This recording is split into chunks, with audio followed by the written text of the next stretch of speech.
Hello everybody, my name is Mr. Hat, and today we're going over Leprechaun 4 in space. One small step for man, one giant leap of terror. Pfft, get the fuck out of here. We're halfway done with this franchise, and let's just get this one over with in this week's Horror Franchise Wednesday.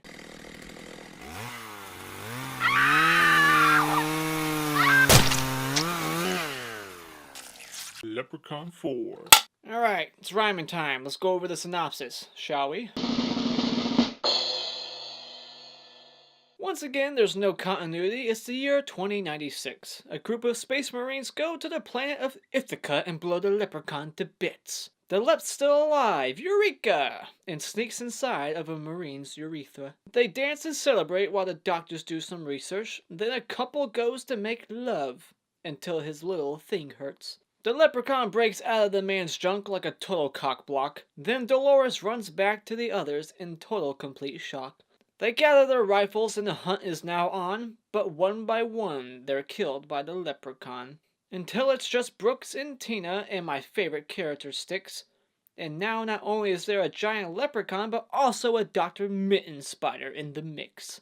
He sets up an auto-destruction sequence. More doom is now brought. Styx tries to stop it, but is unfortunately caught. So Tina comes to the rescue with a trick up her sleeves. It's called liquid nitrogen and gives the doctor a good freeze. Meanwhile, Brooks is hiding, but then picks up the princess off the floor and tells Tina to kill the leprechaun. They should open the door. Which is exactly what she does, and out the big fella goes, floating in outer space before he inexplicably explodes on a soundstage. I am not looking forward to watching the rest of these. This one has permanently left me feeling leprechaun nauseous. I'm done with the series, but I have to watch the next 4.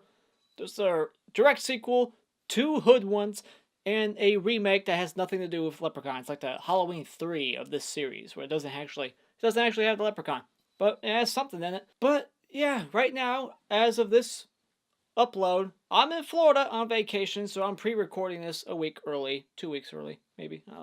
I'm recording this one the same day as the third one. I'm on vacation from cold weather and this stupid series, and when I come back to my home, I have to watch these damn hood ones, which I hear are terrible. But before we go into my negatives, let's go into my few positives that I have for this movie. Things that I just liked. I don't know, just things like, I don't know, Demon from Friday the 13th, Part 5. He's in here. Holy shit. If he's not the best character in your mind, you're smoking crack. How is he not the best character in this movie? He makes it to the end. And he's black. That's right. This movie has a black guy who doesn't die. Fuck you, horror tropes, cliches, stereotypes. Doesn't happen in this one, so that's a positive. And honestly, if I'm being honest, this one has the best acting so far. You know, the first one, you had Jennifer Aniston, and she was the best actress in that one, obviously. But the second and third one, the acting was horrible and then okay. This one, despite how terrible the script is, they actually gave it their all. So that's a fucking surprise. I wouldn't be able to do that. I'd be like, fuck this, I'm not giving it my all. Why waste my time? But the acting's actually okay for a movie of this budget and complete shittiness. They actually tried. Demon. He's hilarious in this movie. He's awesome. His name's Styx. They all got weird names like Books and Styx, Brooks, whatever. They all got weird names. It's the future. It takes place in the year 2096, so it's still the 21st century. But there's really nothing that suggests that it's the future. It's just that it's in space. We don't really see any technology up front. Like, it's really the future. They just like this girl on a table. She's covered in like bubble wrap or something. And then there's this doctor. And the way the camera's framing it, they're like trying to hide what she's really looking at. She's got like this portfolio book binder thing. And she's like, you hear all these sounds like beep, beep, boop, beep, boop, boop. And then it's like, what is she typing on? And then there's a shot they accidentally, I'm not sure if it's on purpose. It has to be. It has to be on purpose. You find out that the only thing on that thing that she was holding, whatever the fuck it is, was just a calculator. It's like a small 2 by 4 inch, like very small calculator on this giant binder that she was holding, making all these beeps and boops. It's like, no, it was just a calculator the whole fucking time. Really? Just hilarious. I had to put it in my positives. The leprechaun sacrifices himself. He's very noble, but not really, because a thing I like about this movie, the leprechaun, he wants this bride again, like part 2, so he could be king. That's his goal now. He wants to be king of this Dominica, whatever the fuck planet. Don't remember the names. Ithaca, something like that. He wants to be king, but he's like talking to himself. In this movie, he's giving himself a lot of monologues. He's like talking to himself just to talk.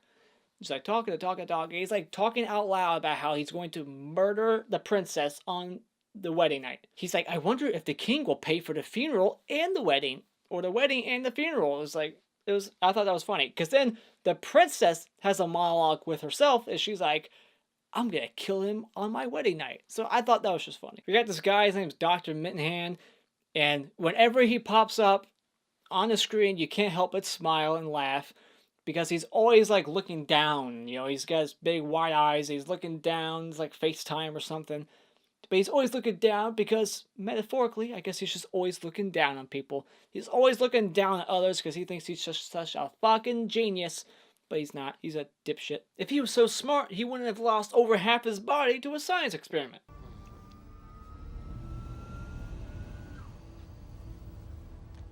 I think the best scene in this movie, the one that stands out, is when the leprechaun comes out of a guy's dick. You heard me correctly. He somehow just enters this guy's dick. Somehow, I don't know. I can't put it in words. It just happens. And you're like, oh, is that what happened? Yeah, because then later, he's about to have sex with Dolores. And all of a sudden, he feels pain down there. She's like, what's going on? She's scarred. There's no way she's having sex ever again. You know, you have that situation happen, you're going to be scarred permanently having sex later on. You're going to be scared that the guy's dick might explode. But his dick just...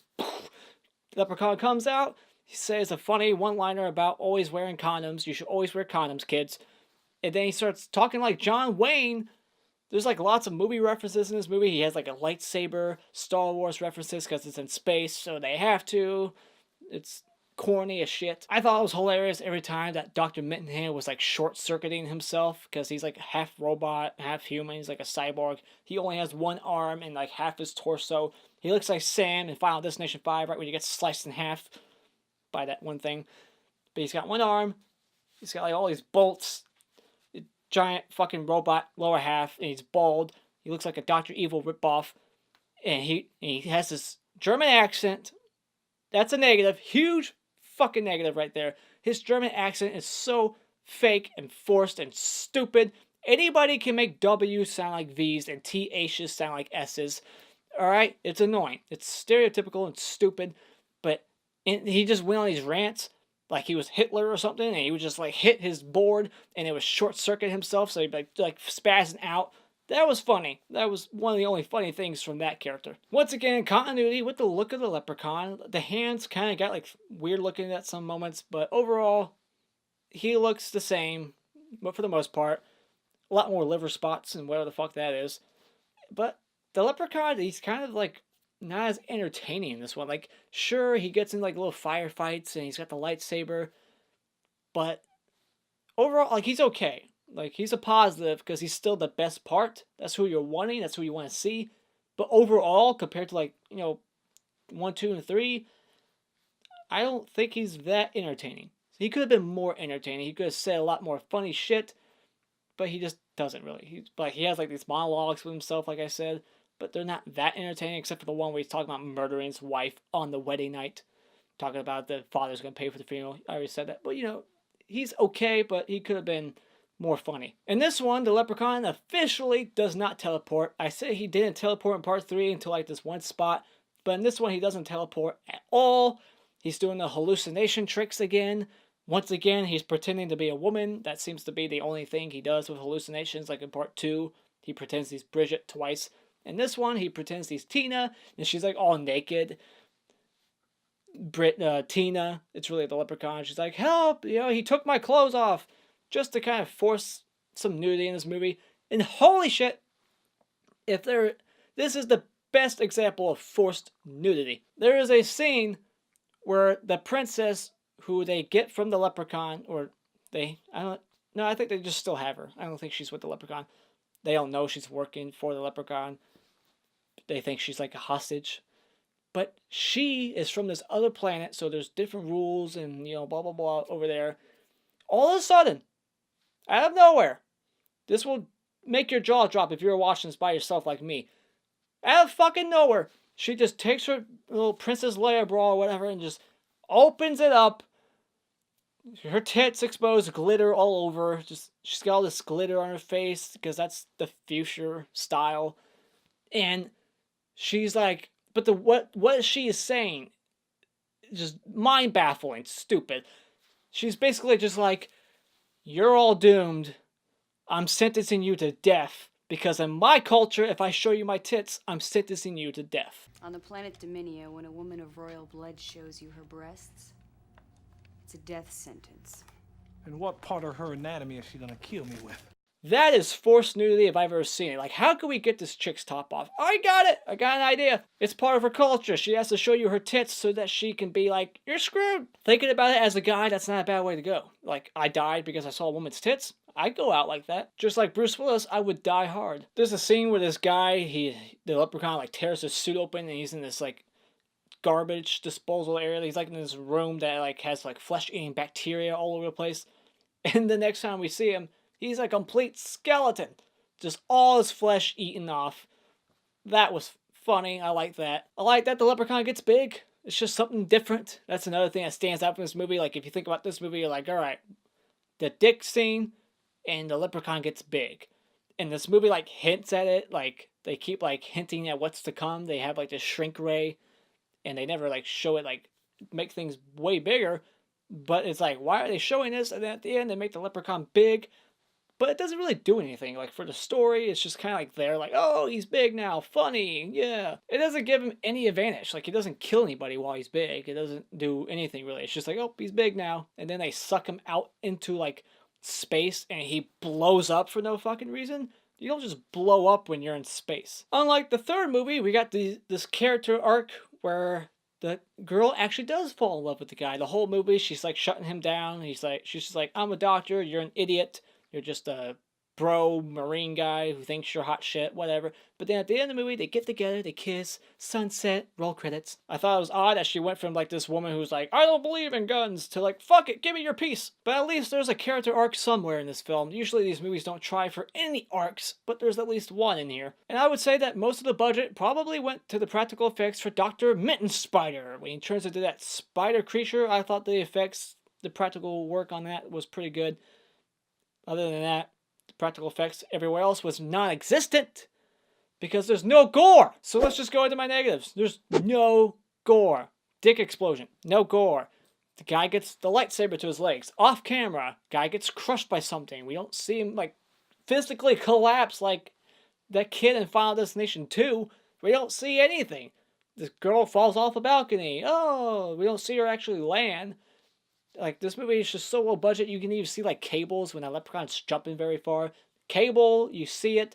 Boom mics, there's boom mics again. Fire your boom mic operator. How could you not see that? It's so obvious. It's, like, literally hanging all the way down. Alright, but before we go further into my negatives, let me go over my couple of awards right now. The Hottest Chick Award is definitely going to Dolores. She had a pretty hot, steamy love scene before her lover's dick got blown off or just ripped open, but I thought that she was probably the most attractive girl in this movie. Nah, she was, because Tina, she's too old for my taste. And the Clapper Award for Best Scene, I guess will go to the dick ripping open scene. That's probably the funniest scene in the whole movie. It's what stands out the most. I could give it to this, or I could give it to the chick showing her breast and sentencing them to death, but I'm gonna give it to this. This one tries to go way too far into the comedy, and half of it might land for some people, but like a quarter of it landed for me. Like, most of it, I was just like, so cringed out. Like, it's cringeworthy. It's almost like porn. Like, if somebody came into my house while I was watching this, I would turn it off like it was porn because it's that embarrassingly stupid to watch. I'd be like, oh shit, I'm not watching Leprechaun 4. No. I'm a good boy. I'm not watching this shit. It's so cringeworthy. Like, you're almost embarrassed for the people on film. You're embarrassed for yourself for watching it, of the shit that happens. The guy who's metalhead, he turns into a transvestite at the end. He's in drag for no reason. All of a sudden, the leprechaun can just take over you. Like, he just completely takes over their sergeant, brainwashes him, covers him in dynamite like that, just like, boom, dynamite. It's like, is he only able to do that because he's a cyborg? I would hope so, because if so, that would make sense why he wasn't able to do it to everyone else, because if he could do it to that guy, why can't he just fucking brainwash all of them? He was standing on the corner of 31st and Main. I was feeling kind of flirty as Sarge? I turned and walked my way. Then I knocked him off his feet, 'cause his charm melted. The movie references are too much, and they break the fourth wall for no fucking reason. When he's doing that hallucination trick, like the Tina, and she's like, "Ah, I lost my clothes, let me in." She just looks at the camera and goes, "Thank you, you saved me." It's like, well, aren't you supposed to be saying that to Harold? Why are you saying that to me? Once again, this movie has no continuity whatsoever.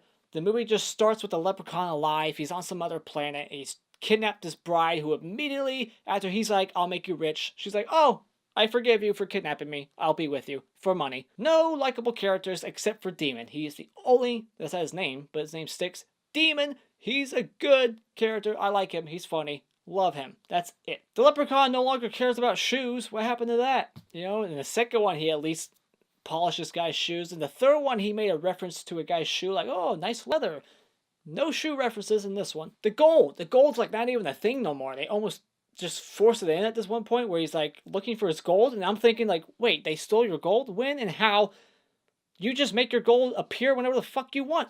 He's at this table at the beginning in a tuxedo, nice and funny. He's speaking with his different accent, like he's like, you know, rich and famous, like a snobby accent he's putting on, and he just like, all the gold appears, like not in buckets, not in like satchels, like bags or whatever. It's just like everywhere. It's like, well, if you can just make it appear whenever the fuck you want, why is the gold a thing you're looking for? The whole movie, he's just looking for his bride, and then he gets the bride, and then he's like, "Oh, I want my gold they stole." How did they steal your gold? When they did, I guess, maybe. But how can they steal something that you can just make appear whenever you want? They can't steal something like that if you're so fucking magical that you can just make gold appear whenever you want, wherever you want. How could they possibly steal something like that from you? Once again, he's just like, "I smell it. It's somewhere nearby. I smell it." Yeah, you smell it because it's in you. You can just make it appear. And the story is just laughably stupid. "Oh, I just want to be king." Well, he doesn't have to be 1,000 years old to get married no more. He doesn't have to make people sneeze. He just wants this bitch so that he can be king. Why does he want this? Why this obsession with being king? It's just like, and the Leprechaun's forced into this spaceship because they take the princess. I don't know why. They just kidnap the princess because she passes out. And I don't know why she passes out. He lands on a grenade, blows up, mission accomplished, he's dead, not really. But she just like passes out. Ugh. And then she's basically comatose throughout the rest of the movie until the third act. Why? Why? So that she wouldn't be conscious long enough to reveal her true colors to the Marines, to be like, "No, I'm a bad guy too." The Leprechaun doesn't even have weaknesses in this movie. He blows up like 4 times, and even at the end, he's not confirmed dead. He goes in space, blows up, and then his hands in space, giving everybody the finger, like, "Fuck you, we just made you sit through this." And then the movie ends. It's like, he's still alive out there, technically. We've seen him come back before. He has no established weakness no more. 4-leaf clovers, iron, medallions, lighting his gold on fire. There's no weakness. He flat out says in this movie that he's eternal. So, yep, he just can't die. There's some cool neon lighting in this movie, but overall, the set designs, just like in the part 2, terrible. His little lair in this planet that he's on of fuckhead. I don't know what the planet's called. Ithaca? But the walls look like folded salami deli meat or some shit. It just looks stupid.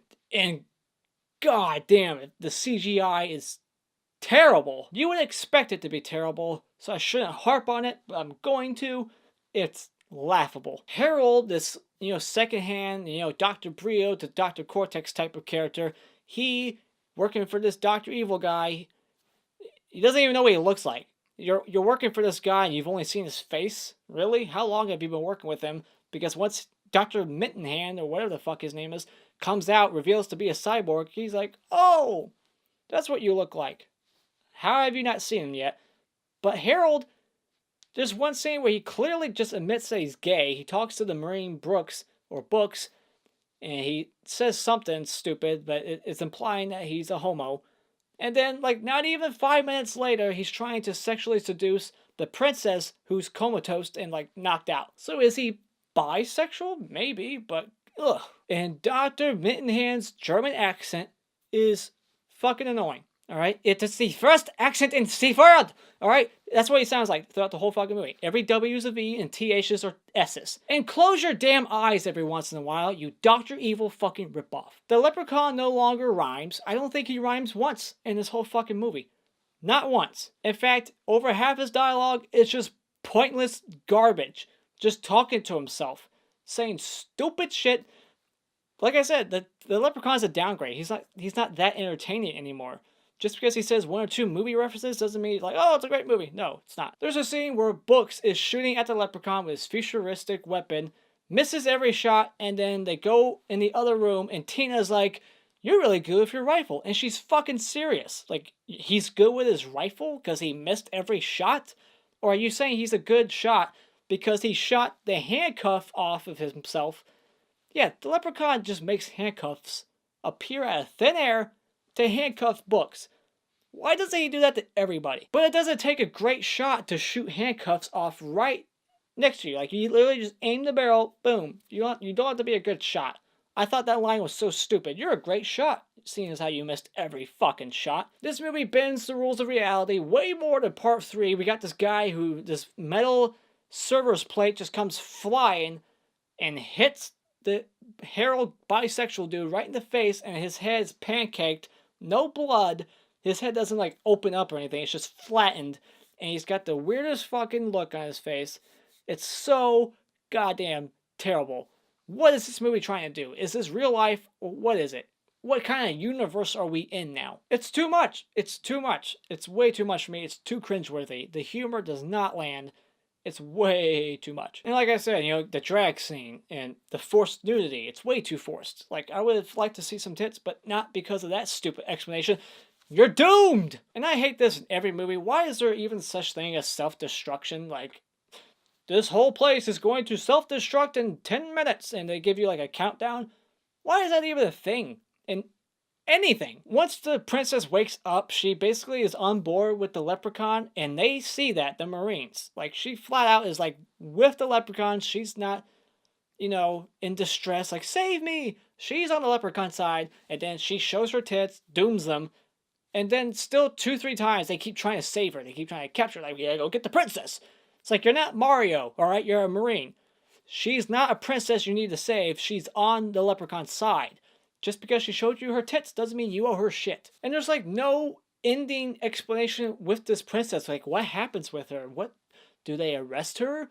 Interrogate her? Be like, hey, why were you on his side? Nothing happens with her character.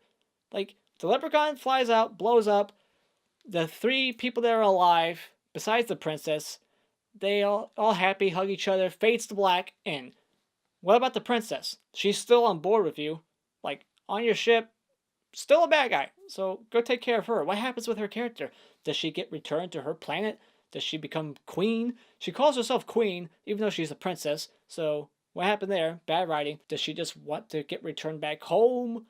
What happens with that character? We don't know. I guess she's not important enough. And then we just have a fade to black ending. Fade to black, and it ends, and then you're like, yes, movie's over. Yeah, overall, I did not enjoy this movie. Did I hate it as much as Part 2? Almost. The acting's there on this one, so it's way better than Bridget, but still the story, the Leprechaun, downgrade. Complete downgrade. The jokes do not land over half the time. So therefore, when it comes to Leprechaun 4, this movie is very much wasted time. In the Mr. Hat Awards, the best kill is gonna go to Horowitz, whatever his name is. He gets his dick ripped wide open by the Leprechaun. This is why you always wear a condom, kids. You don't want dick ripping diseases like this. In the Mr. Twig Award for worst kill is gonna go to Harold, the bisexual pancake head guy, because this kill makes no fucking sense. Everything else is realistic until this shit happens. I can buy the dick thing, but I cannot buy this. And those are my thoughts on Leprechaun 4. What did you think about this horrible movie? Do you actually enjoy it? Is it a guilty pleasure? Is it the best sequel to you? Let me know in the comments below. Make a case for it. And as always, if you enjoyed this video at all, you can hit this like button. And support my channel by becoming a subscriber today by clicking on my cartoon face in about 5 seconds to see more. And until next time, I'll be you soon.